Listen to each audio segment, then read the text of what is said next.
Okay, so let's dive right in. The American Civil War was over, the single deadliest conflict in the nation's history.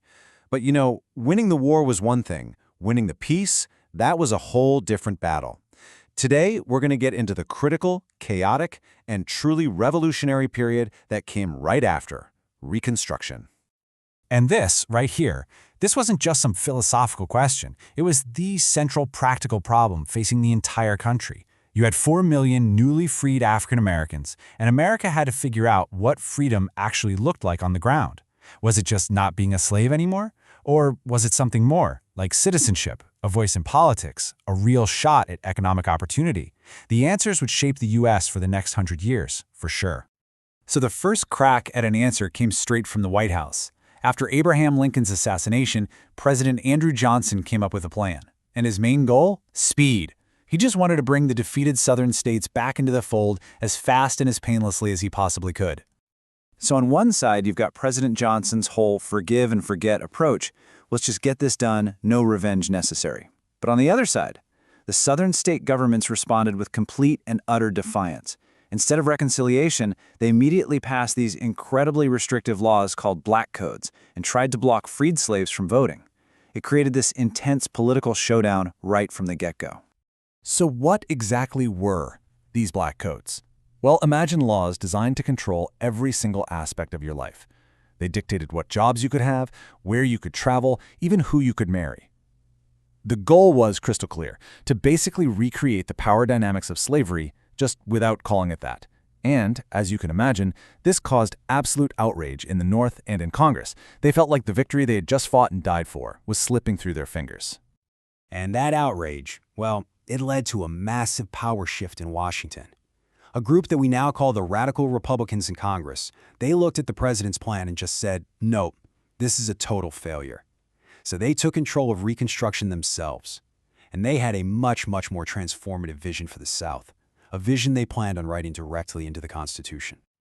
All right, first things first, the 13th Amendment. This made it official, once and for all. Slavery and involuntary servitude were abolished everywhere in the United States, no exceptions. This was the foundation, the legal bedrock that turned the promise of freedom into the permanent law of the land. But the radicals knew that just being free wasn't enough, not even close. So the 14th Amendment took the next giant leap. It granted citizenship to all persons born in the United States, and that, crucially, included African Americans. This was absolutely revolutionary.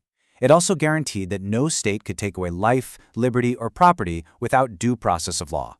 I mean, this was a radical rethinking of what it even meant to be an American. And finally, the third pillar of this whole revolution, political power. The 15th Amendment declared that the right to vote couldn't be denied because of your race. Now, this was a groundbreaking step, though, and this is important, it did not include women, black or white. But for the first time ever, African American men had a direct say in their own government. These three amendments together, a truly seismic shift in the country's DNA. And look, these changes weren't just words on a page. With the protection of federal law and Union troops on the ground, a new era of progress, something that would have been unthinkable just a few years earlier, started to take shape. African Americans were elected to public office at every level, from local sheriffs all the way to U.S. senators. Public schools for black children opened for the very first time. New institutions, from newspapers to colleges, were founded to build up these new, free communities. Just think about the power of an institution like Morehouse College for a second. Founded in Atlanta back in 1867, its whole purpose was to educate African American men to become ministers and teachers, the future leaders of their communities. This is just one powerful example of this incredible wave of new educational institutions that were creating opportunities for a people who had been systematically and violently denied them. Now, to manage this huge transition from slavery to freedom, Congress created a really important agency, the Freedmen's Bureau. You can basically think of it as this massive, on-the-ground support system. It was providing essentials, food, clothing, medicine, and so importantly, it was helping to negotiate fair work contracts and solve everyday legal problems for millions of people trying to build new lives in what was often a very hostile world. But, and this is a huge but, this period of unbelievable progress was met with an equally unbelievable wave of violent resistance. The people who were against this new, more equal society, they didn't just give up. Not at all. Instead, a brutal and very organized backlash started brewing all across the South, and it was determined to undo every single gain that had been made.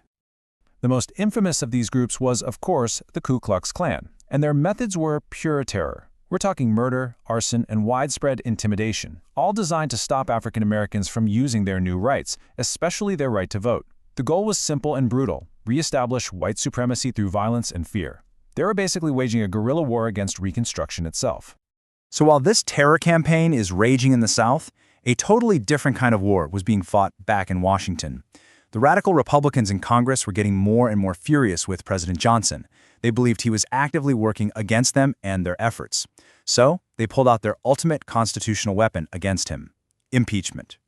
And after a really tense 3-month trial in the Senate, they held the final vote. The result? It was just astonishing. President Andrew Johnson was acquitted. He avoided being removed from office by a single vote. Just one vote. It's a stunning reminder of just how deeply divided the country's leadership was, even as all this violence and defiance was happening in the South. That failure to remove Johnson, it was really a sign of things to come. The political will up north to keep going with this bold, difficult, and really expensive project of remaking the South, while it was starting to fade. The revolution, it turned out, was going to be left unfinished. So after a decade of radical Reconstruction, the end came, and it came fast. What set it off was the crazy, disputed presidential election of 1876. To solve the whole crisis, a backroom deal was struck. It's known as the Compromise of 1877. Basically, the Republicans got to keep the White House, but in exchange, they agreed to pull the last of the federal troops out of the South. They effectively traded the presidency for the civil rights of millions. And the withdrawal of those troops was just devastating. They were the main thing protecting African American rights. As soon as they were gone, the old power structure came roaring back with a vengeance. New white Southern governments took over and immediately passed laws that segregated society and systematically stripped away all those rights that had been so hard won, leaving millions of black citizens completely unprotected.